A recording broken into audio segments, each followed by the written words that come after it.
아멘.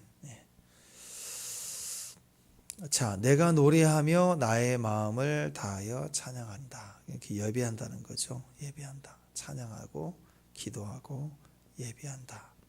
자, 우리가 예배할 때 하나님께 예배를 드릴 때 참 하나님 마음에 합당한 예배를 드린다. 우리만 열심히 뛰는 게 아니라 하나님 받으셔야 되잖아요. 그죠? 근데 예배를 드린다 할 때 제일 중요한 개념이 그래서 인격입니다. 인격. 예배를 드릴 때 내가 정성을 보인다, 또 멋지게 드린다, 뭐 이런 건 별로 중요하지 않습니다. 아무리 화려하게 드려도 하나님이 상하시면, 인격이시니까 마음이 상하시면, 받지 않으시면 아무 소용이 없는 거죠. 그렇죠? 그래서 예배를 드릴 때 제일 중요한 게 바로 우리의 마음입니다. 왜냐하면 하나님이 인격이기 때문에. 그 예배의 성공은 마음과 마음이 만나지는 거예요. 우리 마음과 하나님 마음이 만나지는 것이 예배입니다. 그래서 예배를 드릴 때 우리가 제일 중요한 거, 인격으로 받아들여지고 또 우리가 드리고 받아들이는 게 맞아야 되는데, 그러려면 누구에게 있냐면 우리에게 있죠. 먼저 드리는 자에게 있습니다. 하나님은 꼬아가지고 계신 분이 아니시죠. 그런 분이 있다면 우리가 달래야 되는데 달래기 위해서 얼마나 노력을 많이 해요. 근데 하나님은 그런 분이 아니시죠. 노하기를 더디하시고 영원하시고 사랑이 많으신, 인자와 사랑이 자비가 풍성하신 분이잖아요. 그러니까 예배의 성공에 있어 제일 중요한 건 우리의 마음이에요. 우리 마음. 성경은 특별히 두 마음이 있으면 안 된다 그랬어요. 두 마음. 그런데 우리는 우리의 마음이 있거든요. 그리고 주님의 마음으로 드리는데 이게 두 마음이 겹쳐 있을 때 참 힘들어요. 그래서 주님 앞에 나올 때는 이 두 마음 중에 하나가 소멸돼야 되고 전적으로 주님의 마음으로 드려져야 되는데 이게 참 어렵죠. 상황이 힘드니까. 우리 감정도 요동하고 생각도 복잡하고 늘 그러니까. 그래서 영적 예배는 믿음으로 드리는 거예요. 믿음으로 드릴 때 나의 생각과 이론과 현재 상황이 차단되는 거예요. 그리고 온전히 주의 마음으로만 드릴 수가 있는 것입니다. 그래서 약속을 가진 예배, 말씀을 가진 예배, 이게 다 뭘 의미하느냐? 믿음을 가진 예배로 드려야, 두 마음을 품지 말라. 이게 믿음의 기도이고 믿음의 예배이다. 이렇게 얘기를 하는 것입니다. 야고보서 1장 6절, 7절, 8절에 나오지 않습니까? 오직 믿음으로 구하고 조금도 의심하지 말라. 의심하는 자는 바람에 밀려 요동하는 바다 물결 같다. 이런 사람은 무엇이든 죽기 없게 생각하지 마. 무슨 소리입니까? 믿음으로 기도하는 건데 믿음으로 예배하는 것도 마찬가지입니다. 믿음으로 예배하지 아니하면 요동하는 마음 가지고 와서 이 마음 저 마음 같이 주님 앞에 드리는 그런 예배가 될 때 이 예배는 주께서 받을 거라고 생각하지 말라. 기도와 예배가 다 같은 것입니다. 두 마음을 품어 모든 일에 정함이 없는 자로다. 이 마음이면 안 되는 거죠. 믿음이 없이는 하나님을 기쁘시게 할 수 없다. 우리는 절대적으로 믿음이 필요합니다. 왜냐하면 항상 우리는 두 마음이거든요. 그렇죠? 오늘 또 두 마음 있지 않습니까? 아무리 은혜에 성공하고 은혜를 많이 받고 또 은혜에 충만해도 그 순간 돌아서면 또 인간적 마음이 올라와요. 사람이 늘 그렇다라는 거예요. 그래서 끊임없이 기도할 때도 믿음, 예배할 때도 믿음, 오늘 하루를 돌파해 나간다 할 때도 자꾸 상황 보면 안 돼. 물결 보면 안 되고 믿음 봐야 된다. 사람 보면 안 된다. 믿음 봐야 된다. 결국 그것을 말하고 있다라는 거예요. 그러기 위해서는 어떻게 해야 됩니까? 오늘 1절 읽으셨죠? 1절에 뭐라고 나와요? 처음에 앞부분에 하나님이 내 마음이 어떻게 됐다? 정하였다. 정한 마음이 있어야 돼. 난 내 마음이 몰라요. 그냥 내 마음이 가는 대로 할 거예요. 그래가지고 약속은 했는데 마음이 확 들어오면 안 해버리거나 또 마음이 확 바뀌면 나 저거 할래 하고 또 옮겨버리거나 그러면 안 된다는 거죠. 어떻게 해야 되느냐? 인격의 관계에 있어서는요. 그리고 우리 성숙했다라는 것은 뭘 의미합니까? 마음을 정한 걸 가지고 와야 돼요. 정한 마음. 미리 정해진 마음을 가지고 살아야 돼요. 그래서 약속이 중요한 거죠. 약속은 미래에 대한 계획이잖아요. 그러니까 지금 현재 약속을 하지만 미래에 할 것을 동의했기 때문에 그 과정에서 어떤 상황이 와도 오늘 지금 약속할 때 신중해야 되고 약속을 했으면 끝까지 가야 된다. 내 감정과 상황도 상관없이. 그게 약속의 의미가 되는 것입니다. 그래서 특별히 하나님 우리를 사랑하실 때 헤세드라고 얘기하는 언약적 사랑, 인애, 인자, 이게 다 번역된 게 이제 헤세드인데, 헤세드의 사랑은 언약적 사랑입니다. 영원한 사랑인 거예요. 내 마음에 감동이 들면 사랑하고, 불편하면 안 하고가 아니라 영원히 내가 너를 사랑한다. 한 번 살아가면 끝까지 언약을 두고 내 이름을 두고 내가 맹세한다. 너는 내 것이다. 그럼 끝까지 가는 사랑인 거예요. 언약적 사랑이 그래 중요한 거예요. 그래서 우리가 구원을 받는 거죠. 왜냐하면 우리가 구원받을 때 그냥 이렇게 믿습니다 하는 분도 있지만, 특별히 은혜를 받아서 하나님을 믿게 되는 분도 있잖아요. 그럴지라도요, 믿고 난 이후에 우리의 삶을 보면 형편없을 때가 많아요. 천하의 다윗도 무너져 있지 않습니까? 그러니까 우리가 그럴 때마다 뭘 생각해야 되느냐? 하나님의 약속을 생각해야 돼요. 그래서 행할 때마다 정한 마음을 가지고 와야 돼요. 정한 마음. 새로운 마음을 가지면 안 돼요. 원래 아담과 하와가 하나님의 정한 마음이 있었어요. 따먹지 마라. 마음이 있었다고. 그리고 주변의 모든 실과를 먹을 수 있는 마음도 있었다고. 거기에 전혀 문제가 없었어요. 근데 중간에 그 약속을 버린 거예요. 말씀을 버린 거예요. 다른 마음이 들어왔다는 거죠. 네, 그럴 때 문제가 되는 것입니다. 어제도 말씀드렸지만 문화적일 때 그게 이제 우리의 수준이 되는 거죠. 여러분, 중국 사람이 요즘 돈을 엄청 많이 벌어서 경제 대국 올라가고 있다고 해도 왜 선진국이라고 하지 않죠? 또 왜 중동 사람들이 석유로 엄청나게 돈을 많이 벌고 있는 나라지만 한때는 자동차 타고 가다가 기름 떨어지면 차를 버리고 또 하나 샀다고 할 만큼 그런 나라 아니었습니까?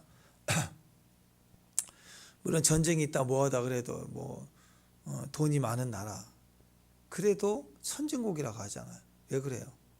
문화가 안 되니까. 길 가다가 아무 데나 똥 싸고, 막 공항에서 막 점령해서 목욕하고 빨래 걸고 기다리고 있고 그러면 그걸 선진국이라 하냐고요. 관광 와가지고 돈 쓰는데 막 고성방가하고 술 먹고 막 난리치고 떼거지로 막 그 호텔 바닥에 다 라면 국물 막 부어버리고 침대에 다 똥 싸버리고, 그 일부러 하는 것처럼. 근데 문화가 그래요. 문화가 한번 타면 그럴 때 그 문화가 되지 않으면 수준이 안 되는 거예요. 안 되면 선진국이라고 하지 않지요.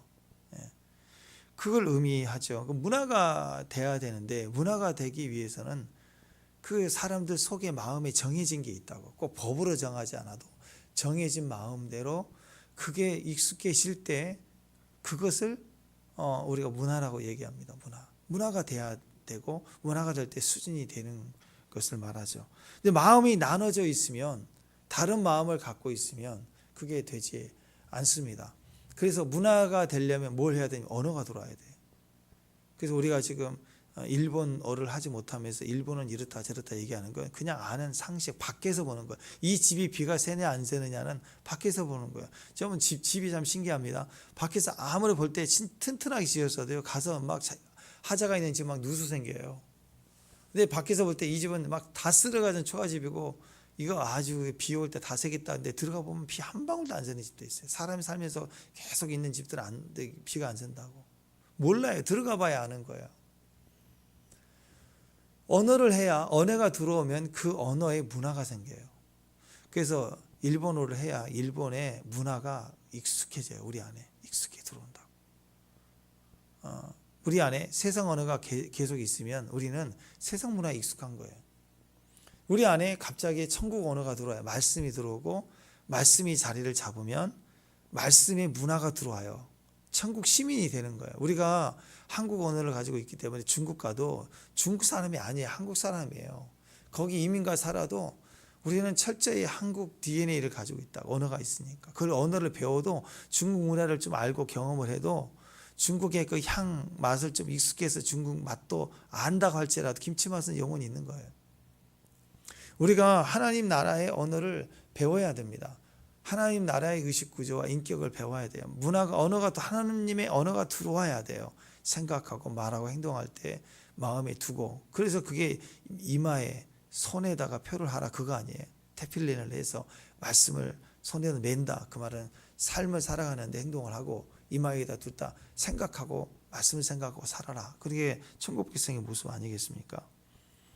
그렇게 돼야 천국 문화가 되고 천국 시민이 돼야 우리 예배가 기쁘게 받아들여지는 거예요. 기쁘게. 근데 세상 문화를 가지고 있으면서 예배를 드릴 때 두 마음을 가지죠. 두 문화 속에 섞여서 여전히 하나님 모양만 흉내만 내고 있다면 이런 식이라면 하나님 받지 않죠. 이런 기도를 듣지 않으시죠. 10년이 지나도 이건 성장이 되지 않는 거예요. 그래서 우리가 신앙생활을 할수록 천국 언어가 들어오고 믿음이 돼야 사람이 바뀌는 거예요. 천국 사람이 되는 거예요. 하나님의 다스림이 있게 되는 거라고. 자, 예배를 드리면서 기도를 하면서 자꾸 마음이 심란하고 흔들리는 이유, 정함이 없어서 그래요. 마음을 정하고 가는 거예요. 기도하다가 마음을 정하는 게 아니에요. 믿어요. 하나님의 성품과 기본적으로 아는 믿음을 가지고 약속을 붙들고 기도하면서 그것을 영적으로 확인받는 거예요. 그게 환상이에요. 환상이나 어떤 느낌과 예언 기도를 통해서 정하는 게 아니고 약속을 믿고 하나님 행하심을 믿고 정한 마음을 가지고 기도하는 거예요. 이건 나머지는 사인이라고. 사인. 결정권이 없어요.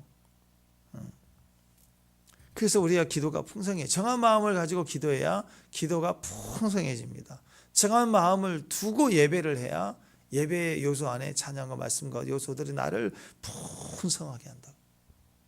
근데 이 마음이 정한 마음이었으면 내가 정해야 되니까 얼마나 불안해요. 자, 지금 예배 끝나고 나서 뭔가를 중요한 결정을 해야 되는 입장인데 예배 안에서 예배 중에 내가 뭔가를 임팩트를 받아가지고 그 자극을 가지고 내가 예배 끝나고 나서 이걸 A든 B든 정해야겠다고 지금 왔다고 생각해. 얼마나 불안해. 예배 내내 하나님 없죠. 목사님이 설교 중에 내용 중에 딱 받는 게 뭔가 자기 느낌만 찾아야 되니 얼마나 불안하겠어. 이거 예언이 아니에요. 이거 예언적인 게 아니라고. 또 하나님 말씀해 주신 선악과가 있는데 먹지 말라, 따먹지 말라 그랬어요. 근데 그걸 보면서도 하나님 생각해야 되는데 하나님을 잊어버리고 아무 생각이 없는 거예요. 그러면 마귀가 와서 하나님 싫으면 된다 그러면 그런가? 하고 의미 없이 받아들이게 되면서 마음을 행동하게 되는 거죠. 그래서 치고 들어온 건 다 가짜예요. 정한 마음이 없는 것은 가짜예요. 예언적인 사람은 정한 마음을 가지고 그리고 풍성해지는 걸 확인받는 거예요. 그래서 그것을 알게 되는 것입니다. 기쁨으로 하게 돼 있어요. 기쁨으로. 생각해 보세요. 마음이 정해지고 뜻을 정하고 말씀을 가지고 기도하는데 상황은 어려워요. 그러나 말씀을 가지고 딱 기도하는데 영이 풍성해지고 될 것 같고 믿음이 오고 그리고 어떤 환상들이 그림들이 보이고 그러면 믿음이 얼마나 단단해지겠어요. 그리고 기도 끝나면 풍성해진다고. 그리 아니하실지라도 감사하여가 돼 있는 사람에게는 예언은 풍성하게 해주는 거예요. 우리 안에. 그러니까 우리가 이렇게 매일 기도하고 아침마다 이렇게 예배를 시작하고 하는 것은 전부 마음의 문제입니다. 왜냐하면 우리는 마음이 하나 되어 있지 않아요. 기도하면 마음이 하나가 돼요. 근데 기도하지 않으면 자꾸 마음이 나눠지게 되어 있습니다. 마음의 질서가 없고 중심이 없어지게 되고 기도가 끝나도 심란하고 예배가 끝나도 복잡한 거예요. 그건 왜 그럴까요? 자기 안에 임팩트가 없어서 그런 게 아니야. 하나님의 성령의 자극이 없어서 그런 게 아니야. 하나님이 내 안에 임재하지 않기 때문이 아닌가. 왜? 내 속에 하나님과 만나지는 정한 마음이 없어요. 없어. 자, 그러니까 우리가 조금 더 믿음으로 구하고 의심하지 말라. 의심하는 자는. 의심한다는 말은 꼭 헷갈리는 사람 말하는 게 아닙니다. 정한 마음이 없으면 의심한 거예요. 그게. 정한 마음이 없으면 의심하게 됐다고. 정한 마음이 있어야 의심하지 않아. 마찬가지야. 죄를 안 지어 천국 가는 게 아니라 예수가 없으면 지옥 가고 예수 있으면 천국 가는 거예요. 기준이 거기 있어요. 의심하지 않는다는 자기 개념이에요. 근데 내 안에 정한 마음이 없으면 의심한 거예요. 그러니까 주님은 이 말씀은 이거지. 야고보 말씀은 어떻게 너는 믿는 자라고 하면서 두 마음을 품어가지고 마음에 정함이 없느냐. 어떻게 너는 그렇게 사니? 너 믿는 자라며. 그 얘기예요. 자, 다니엘을 보세요. 다니엘이 포로로 잡혀갔을 때 우상에 바친 제물, 왕이 주는 음식을 먹으라 했는데 너무 비싸고 값진 당대 세계 최강대국의 황실에서 왕이 주는 음식이 얼마나 산의 짐이겠어요. 맛도 있고 이스라엘에서 먹어보지 못한 음식들 얼마나 많았겠어요. 근데 알아요. 이건 우상에게 바쳐진 제물인 걸 안다고. 그러니까 먹을 때마다 막 껄끄러운 거예요.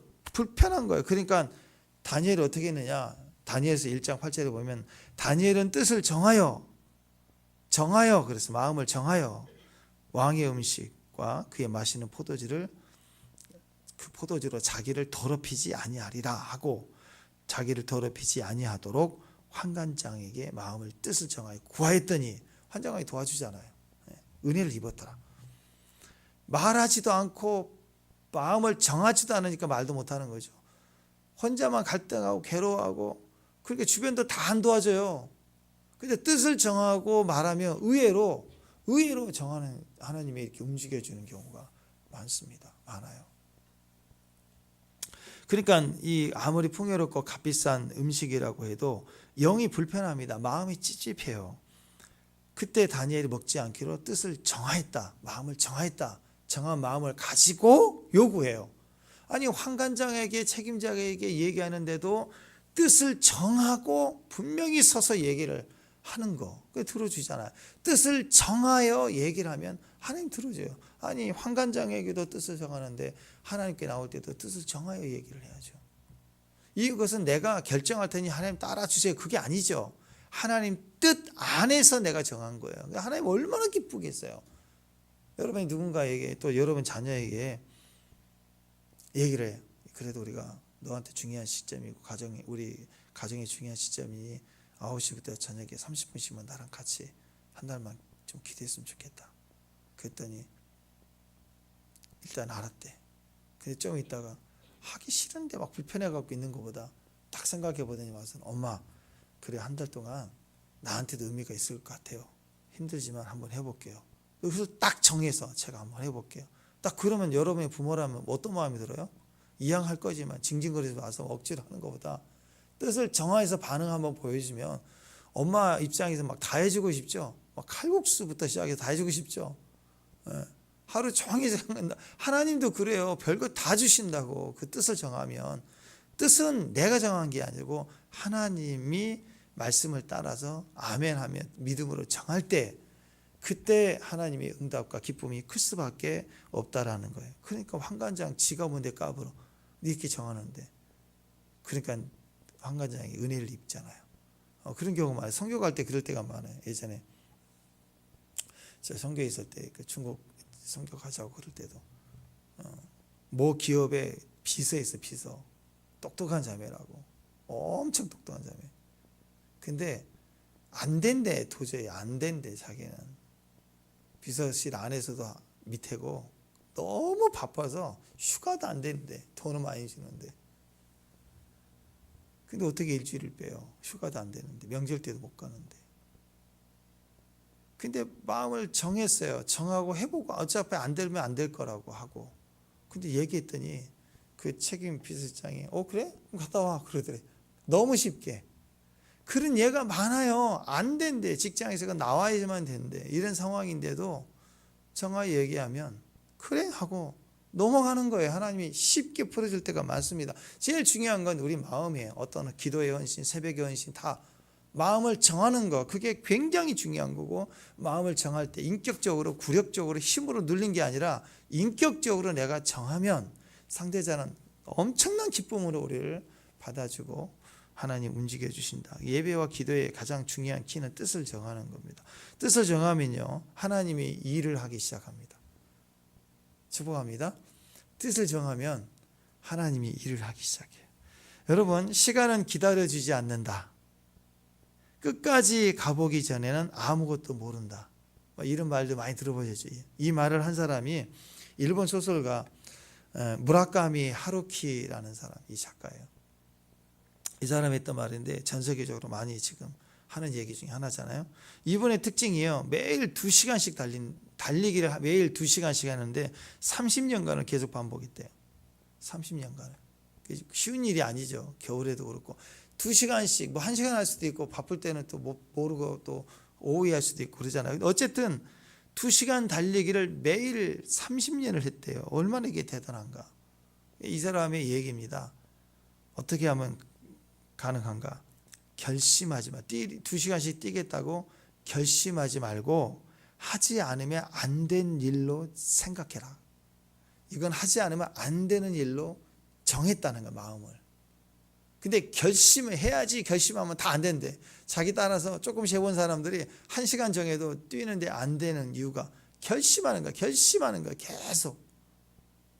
결심하지 말고 안 하면 안 되는 일로 생각하라는 거예요. 컨디션이 나빠도, 날씨가 나빠도, 상황이 나빠도 그냥 했대요. 이거는 하지 않으면 안 되는 일이라고 생각을 했다는 거예요. 그랬더니 건강도 좋아지고, 그래서 한번 글을 쓰기 시작할 때는 뭐 한 20시간을 쉬지 않고 쓴 적도 있다 그래, 얘기할 만큼. 그래도 2시간씩 뛰었대요. 여러분, 화장실 갈 때 결심해서 갑니까? 화장실 갈 때 급동, 죄송해요, 아침부터 급동. 결심합니까? 가리라. 아니에요. 안 가면 안 되는 일이에요. 막 뛰는 거예요. 그래서 줄 서고 막 뛰어가는 거예요. 대부분 사람들은 이렇게 생각하죠. 가성비를 가지고 일단 생각해요. 그리고 가장 좋은 것을 선택하려고 해요. 결심은 이렇게 나와요. 결심한다는 것은 그냥 하지가 결심 아니에요. 생각해보고 가성비 따지고 나한테 이익이 될 건가, 손해가 될 것인가 충분히 따져보고 선택해요. 그걸 결심이라고 하는 거예요. 하리라. 반드시 하리라. 해보리라. 결심은 항상 가성비 따지고 제일 좋은 것을 선택하는 거예요. 이걸 세 글자로 선악과라고 그래요. 선악과. 결심에서 나와요. 세상은 복잡합니다. 다른 가치들이 많아요. 지금은 가성비 좋은데 다른 가성비 좋은 게 더 많이 나와요, 앞으로. 그러니까 어떻게 살아야 되는가? 나는 신앙을 가지고 있는데 세상은 많이 변하고 나는 어떻게 결정하고 살아야 되는가? 이게 조화를 이루어야 세상사를 살아가고, 두 마음이 조화를 이루어야 돼요. 두 마음 중에 한 마음을 죽일 수가 없어요. 내가 목숨이 있는 한 내 자아는 계속 내 마음이 있을 거고, 또 하나님을 믿으면 믿을수록 은혜의 마음도 있을 거고, 이 두 마음이 계속 있다가 어떻게 이것이 동시에 같이 살 수 있을까? 그때 우리는 뭘 선택하냐면 결단이라고. 결단. 근데 아니에요. 그 결단으로 가면 안 되는 일로 정해야 돼요. 결단하고 결심하는 거하고 마음을 정하는 건 비슷한 것 같아요. 달라요. 안 되는 일로 선택하는 거예요. 가성비 좋은 일을 선택하는 게 아니고 안 되는 일로 선택하는 거예요. 우리가 지옥 가서는 안 되잖아요. 정말 그게 믿음이라고. 새벽기도, 새벽예배, 주일 예배도 마찬가지입니다. 이번 주부터 결단하면 뭐 좋죠. 초신자 때. 그렇지만 어떤 일의 분야에 성공한 사람, 최탑까지 간 사람 특징은 결심해서 한 사람 없어요. 주로 죄에서 돌이키려고 노력할 때, 담배를 끊으리라 결단하는 거 얼마나 가겠어요. 이건 안 되는, 끊지 않으면 안 되는 상황이라고 하는 사람들이 끊어요. 병원에 갔더니 뭐 폐에 심각한 뭐 이거 큰일 난다고 이렇게 나올 때는 어쩔 수 없이 끊어야 사는 거니까. 근데 지금부터 결단하면 어렵거든요. 안 되는 거예요. 한두 번 하다가. 그래서 여러분, 결심이 아닙니다. 마음을 정하는 거, 뜻을 정하겠다. 그러니까 이렇게 정하는 것은 작심삼일, 누구나 다 쉽게 무너지는 거예요. 뜻 정함이 아니라 하지 않으면 안 되는 일로 보는 것. 다시 말해서 결단이 아니고 우선순위예요. 우선순위. 반드시 해야 되는 거.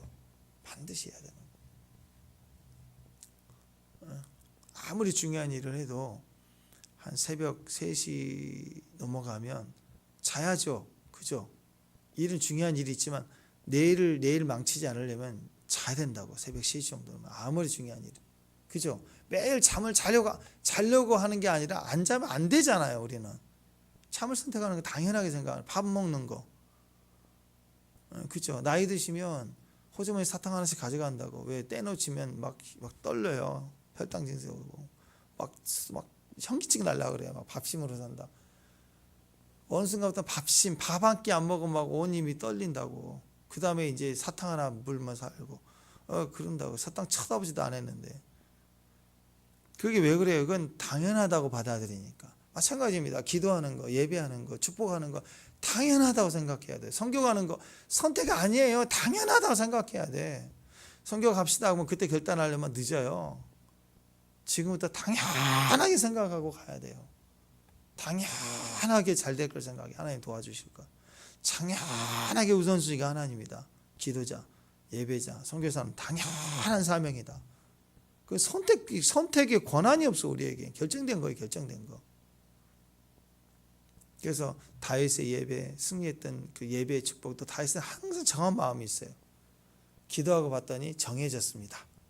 아니에요. 늦었어요. 이미. 다윗은 이미 정한 마음을 갖고 왔어요.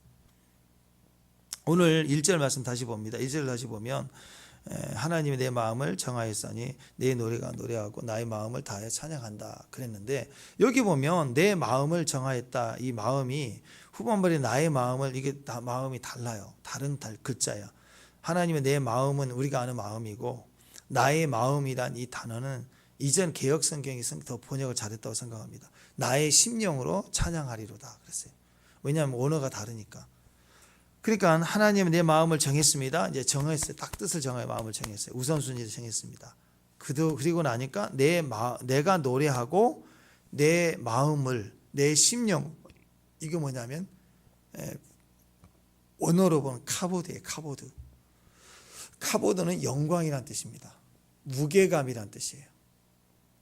하나님의 우리 마음의 이 심령이 카보드입니다. 그러니까 나의 마음, 내 심령으로 내 영광을 다하여 하나님을 찬양합니다.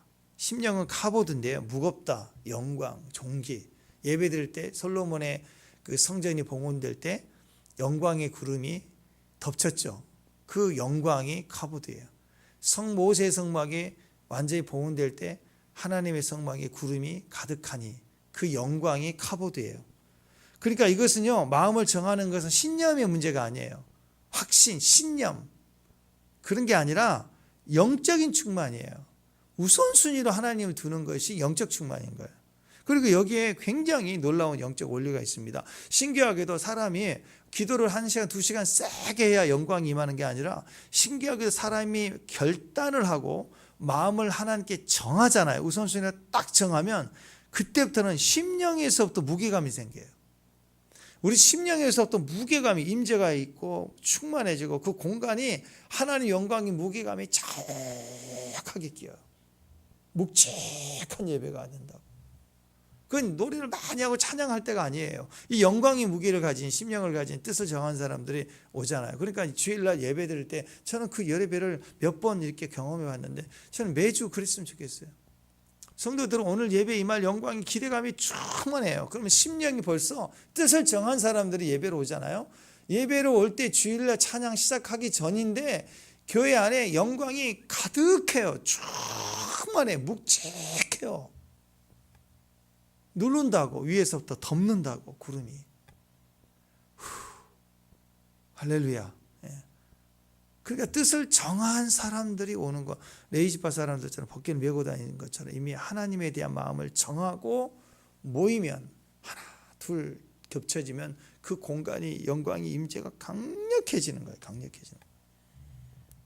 그때 우리가 영의 찬미를 부르는 거예요. 그래서 하나님의 마음을 정하였사니, 벗개를 한 사람 한 사람 메고 오는 레이지파 사람들로 오니까 내가 노래하고 막 영이, 막 심령이, 묵직한 그 심령의 그 영광이, 무게감이 노래하고 찬미하고 영광을 다해 찬양하고 올라가고 예배고 기도가 그렇게 가는 거예요.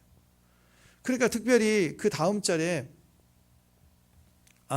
특히 여기 보니까 나의 마음을 다하여 찬양하리로다, 제일 마지막에 나와 있는 찬양한다는 말이, 이 찬양이라는 단어가 자마르예요. 자마르. 여기 기타, 여기 앞에 기타 중에 제일 뒤에 오베이션 기타가 옛날 건데요. 이게 자마르 기타예요. 자마르. 자마르는 찬양, 성경에는 찬양한다, 뭐 테일라 뭐 이런 거 다 있잖아요. 할랄, 테일라 뭐 이런 있는데, 이 자마르라는 것은 찬양으로 번역이 됐지만 원래 뜻은 악기로 연주하다, 그런 뜻입니다.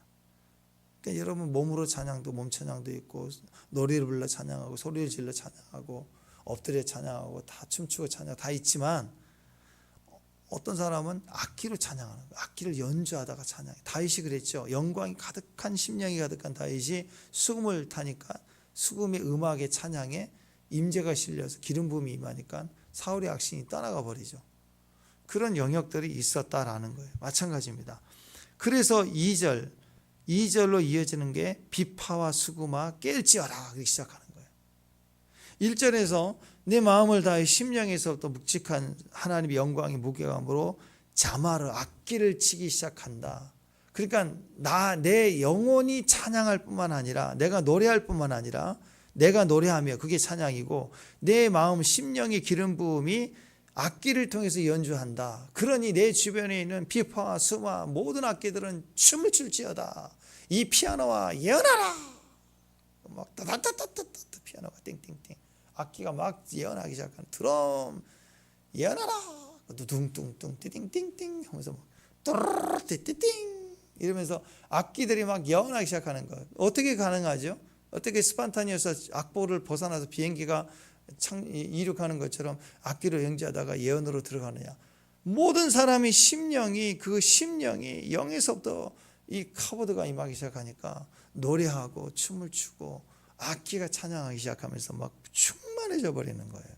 그래서 1절 2절 같이 가는 거예요. 비파와 수금아 깰지어다. 비파와 수금을 깨트린다는 게 아니라 찬양을 하는 거죠. 이륙하라. 악기의 악보를 넘어 이륙하라. 여러분이 기도 제목으로 하나님 이것도 해주시고 저것도 해주고 기도하다가 영이 무거워지면 어떻게 해요? 이라라라 마시칸나라 하면서 막 일으켜야 돼. 영이 막 일으켜서 올라가야 돼. 그 일을 위해서는 뭐예요? 정해야 돼요. 하나님께 내 마음을 정하는 거 우선순위입니다. 안 하면 안 되는 일로 정하는 거예요. 다윗의 이 지금 상황에 이를 때입니다. 지금 상황 굉장히 어려울 때입니다. 대적이 연합하여 공격했던 상황. 이 고백입니다. 9절에 보면 모압은 내 목욕통이다. 에돔은 내 신발을 벗어 던진다. 블레셋이 내가 외치리. 왜 그래? 지금 이 상황이 찬양할 좋게 예배에 찬양할 상황이 아니라 대적이 연합해 갖고 한꺼번에 공격해 온 상황이에요. 여기 모압, 에돔, 블레셋이 막 이렇게 내 안에 연합해서 공격이 올 때라고. 그때 저것들을 어떻게 이겨야 되나? 저 원수들을 그렇게 아니라 다윗이 이 상황에서 내가 저것들을 바라보고 두려움에 떨리라? 아니에요. 내가 하나님 바라보고 찬송한다. 어떻게 하나님께 이때가 찬양할 기회다. 하나님께 뜻을 정하자. 마음을 정하자. 찬송하고 기도하리라. 흔들리지 않게라. 심지어 나에게 속한 악기들은 다 춤을 춰라. 예언하라. 그런 의미가 되는 거예요. 신약에서도 바울과 같은 사람, 다윗과 같은 사람이 바울이잖아요. 빌립보 감옥에 갇혔어요. 한밤중에 갇혔어요. 그것도 뒤지게 두들겨 맞고 집어 던져놓은 거예요. 감옥에다가. 그리고 깜깜한 중에 그때 그들이 발에 착고까지 채워지고 옥의 문도 잠겼는데 한밤중에 바울과 실라가 기도하고 하나님께 찬송하여 제수들이 듣더라 그랬습니다. 자, 한밤중에 두들겨 맞고 폭행당 어쩌면 내일 날이 밝으면 처형하려고 많은 사람들 앞에서 본을 보여야 되니까 처형하려고 그렇게 집어넣을 수도 있겠다라고 생각할 그때예요. 그때 밤에 기도하고 찬송했다. 여러분 이럴 때 찬송하는 것은요 그냥 되는 거 아니에요. 의도적인 거예요. 그것도 두 사람이 혼자 신음하면서 잠꼬대하다가 맞아서 비몽사몽간에 찬양할 수도 있겠지만 영의 사람들은 나오거든요. 그냥 비몽사몽간에 나와요. 근데 그게 아니죠. 한밤중에 앉아서 두 사람이 기도하고 찬송한 것은 합의한 거예요. 의도적인 거예요. 우리식으로 얘기하면 우리 내일 죽더라도 지금 마지막 한밤중에라도 기도하고 찬송하자. 예, 그럽시다. 하고 두 사람이 찬양했어요. 그때 뜻을 정하고 기도하고 찬송했더니 25절에 죄수들이 듣더라 그랬어요. 죄수들이 듣더라.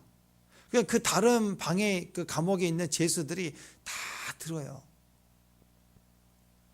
자, 이 듣더라는 단어가 에파크로 아오마이라는 단어인데 이 단어가 되게 길더라고 보니까 에파크로 아오마니. 이게 귀로 찬양하니까 당연히 듣죠. 감옥은 다 오픈형이잖아요. 소리가 다 들리죠.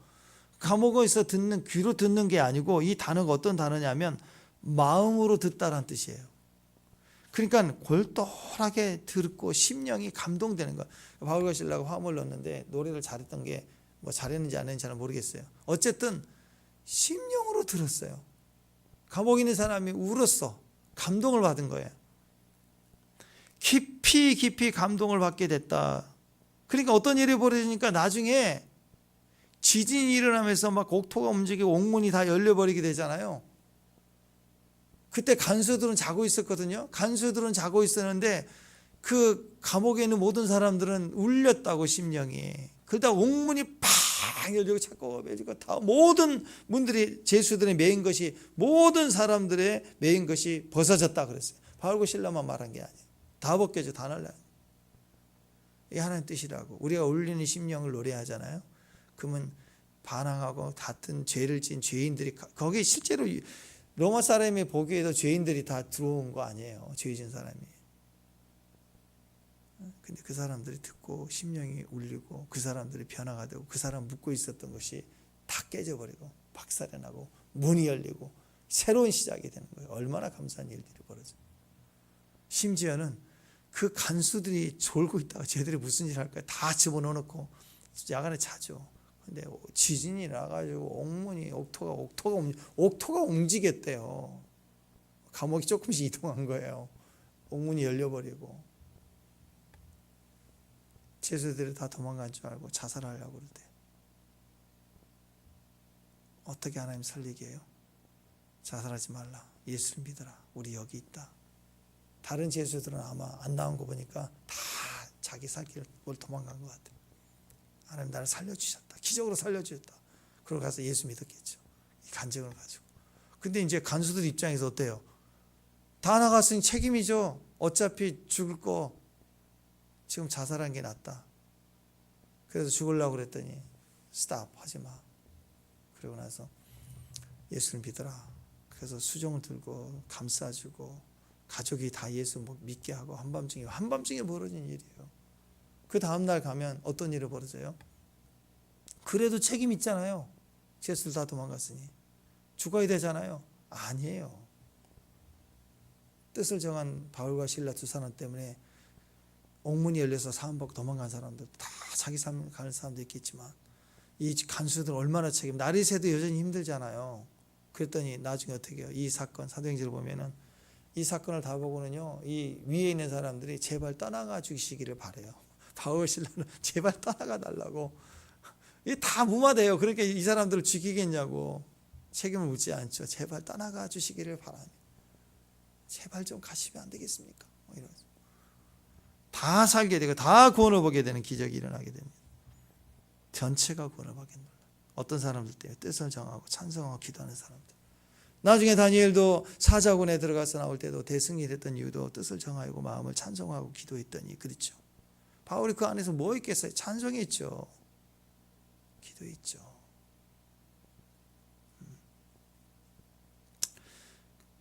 바울이요, 빌립보에 가서 그렇게 전도를 해도 전도가 안 돼요. 그리고 얼마나 강팍했는지 붙잡아가지고 감옥에다 두들겨 패가지고 집어넣었다고. 이게 빌립보라고. 근데 거기서 기도하고 찬송했더니 어떤 일을 벌어져요? 이렇게 떠나가주기를 바라면서 빌립보 교회가 시작이 돼요. 뜻을 정하여 기도만 해도 교회가 세워져요. 자꾸 10년 전 언어 말하지 마세요. 정희 집사님?